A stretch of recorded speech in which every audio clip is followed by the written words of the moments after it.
Hi అండి, అందరూ ఎలా ఉన్నారు? నేనైతే సూపర్. మీరు ఎలా ఉన్నారో కామెంట్ చేయండి. ఇది మా ఊరి ఎగ్జిబిషన్. అంటే చిన్నప్పుడు ఎగ్జిబిషన్ అంటే ఒకలాంటి ఫీలింగ్ ఉండేది, స్టిల్ ఇప్పటికి కూడా ఉంది, కానీ చిన్నప్పుడు అంతైతే కాదు. అది నేను మా యశు పాప కళల్లో చూశాను. సో మీకు కూడా చూపిద్దామని వ్లాగ్ చేశాను అనమాట. Please watch it. చిన్నప్పుడు ఎగ్జిబిషన్ అంటే చాలా ఎమోషనల్ అనమాట. ఎందుకంటే ఆడుకోవడానికి చాలా గేమ్స్ ఉంటాయి, తీసుకోవడానికి చాలా ఐటమ్స్ ఉంటాయి. సో కానీ పేరెంట్స్ తీసుకెళ్ళేవారు కాదు, బికాజ్ ఆఫ్ అక్కడ ఫుల్ క్రౌడ్ ఉంటుంది. దట్టు నైట్ టైం కదా, పిల్లల్ని హ్యాండిల్ చేసుకుని కష్టం అవుతుంది అని చెప్పేసి మమ్మల్ని తీసుకెళ్ళేవారు కాదు. మాకేమో ఎవరైనా తీసుకెళ్తే బాగుండు కదా బాబు అనిపించేది అనమాట. ఎగ్జిబిషన్లో చాలామంది కనిపించారు, లైక్ మా కాలేజ్ వాళ్ళు, ఇంటర్, డిగ్రీ, 10th రిలేటివ్స్ అందరూ కనిపించారు. అందరూ విష్ చేశారు. సరే నేను ఒకదాన్ని ఏం చూస్తానులే కదా, మీరు కూడా చూస్తారు కదా అని వ్లాగ్ తీసా. వ్లాగ్ మీరు చూస్తారని అనుకుంటున్నాను, నచ్చుతుందని కూడా అనుకుంటున్నాను. వీడియో లాస్ట్ వరకు చూడండి, ఇందులో చాలా ఇన్ఫర్మేషన్ ఉంది. అంటే నాకు తెలిసిందంతా చెప్పాను. మా ఊరు తీర్థంలో ఏమేమి పెడతారో మీరు కూడా చూడాలి కదా, చూసేయండి.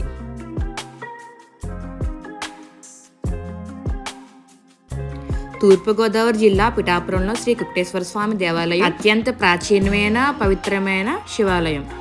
దక్ష యజ్ఞం తర్వాత సతీదేవి పీఠభాగం పడిన ప్రదేశంగా అష్టదశ శక్తి పీఠాలు ఒకటిగా మరియు త్రియజ్ఞంలో పాదగయ ఒకటిగా ఈ ఆలయం ప్రసిద్ధి చెందింది. ఆ మహాశివుడు కోడి వేషంలో ఇక్కడ అవతరించాడని అందరూ అంటారు. సరే, ఇంతకంటే టెంపుల్ కోసం నేను చెప్పలేను, నాకు తెలిసిందని చెప్పాను అనమాట. నెక్స్ట్ వచ్చేసి మా తీర్థం చూపిస్తా. ఐ మీన్ జాతర అనొచ్చు, తీర్థం అనొచ్చు. సో ఇక్కడ ఫ్లవర్స్ ఎంత తక్కువ కాస్ట్ దొరుకుతాయంటే నేను హైదరాబాద్ నుండి అక్కడికి వెళ్ళినప్పుడు అబ్బా అనిపిస్తుంది అనమాట. అండ్ చిన్న బాబుని గాంధీజీలా రెడీ చేశారు. ఎన్ని ఉన్నాయి అంటే చిన్నప్పుడు కొనేసుకుందాం, అవి కొనేసుకుందాం, ఇవి కొనేసుకుందాం అట్లా ఉంటుంది నా మైండ్ సెట్. ఇప్పుడు నాకు ఏది నచ్చలేదబ్బా, బట్ ఇష్యూ కోసం అన్ని చూస్తుంది కదా అని చెప్పేసి అలా వెళ్తున్న దారిలో నాకు అలా ఎవరు కనిపిస్తూనే ఉన్నారు. అవే వీళ్ళు ఎక్కడో చూసానే, నేను కూడా ఎక్కడో చూసానే, ఇలా అనుకుంటూనే ఉన్నా అనమాట. ఇది వచ్చేసి టెంపుల్ ఆపోజిట్లో కొబ్బరి బండాలు, దేవుడికి కావాల్సిన అన్నీ ఇక్కడ దొరుకుతాయి అనమాట. సో మీరు వెళ్ళినప్పుడు ఇక్కడ తీసుకుని లోపలికి వెళ్ళొచ్చు. నేను లోపలికి కూడా వెళ్ళాను, బట్ గర్భగుడి వరకు వెళ్ళలేదు, పాదగయ వరకు వెళ్ళాను. మాకు పిఠాపురంలో ఈ ఫెస్టివల్ ఎంత బాగా చేస్తారంటే దీన్ని మించి నేను వేరే లెవెల్ ఏం చూడలే నా చిన్నప్పటి నుంచి అయితే. ఇంకా మహాశివరాత్రి అయితే సూపర్ చేస్తారు అసలు. సో లోపలికి వెళ్ళి చూపించాను, చూడండి.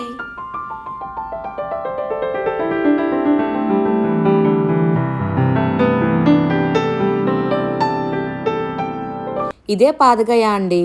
ఇది త్రియాజ్ఞ క్షేత్రంలో గయా పిఠాపురం ఒకటి. ఇక్కడ గయాసుడు పాదం పడిందని, అందుకే దీన్ని పాదగయ అని పిలుస్తారని చెప్తారు. అక్కడ కనిపిస్తున్న గుడిలో పురోహితికా దేవి కుక్టేశ్వర స్వామి ఆలయం. ఇది శక్తి పీఠాల్లో ఒకటైన పురోహితిక దేవి ఆలయం ఉంది. ఇక్కడ పితృదేవతలకు పిండ ప్రదానం చేయడం అత్యంత పుణ్యప్రదమని భక్తులు నమ్ముతారు. ఇంకా తీర్థం చూద్దాం.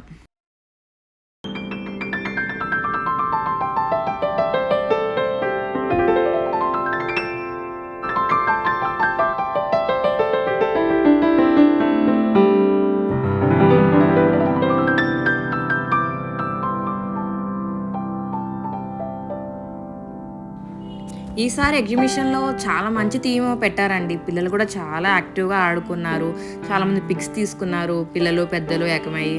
చాలా బాగుంది థీమ్ కూడా. మొత్తం అంతా హనీబీ థీమ్ పెట్టారు. ఎంత బాగుందంటే చూడడానికి. యశు అయితే ఫుల్ ఎంజాయ్ చేసింది. చాలా పిక్స్ థీమ్ అంది, వీడియో థీమ్ అంది, అలానే తీసాను.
Thanks for watching.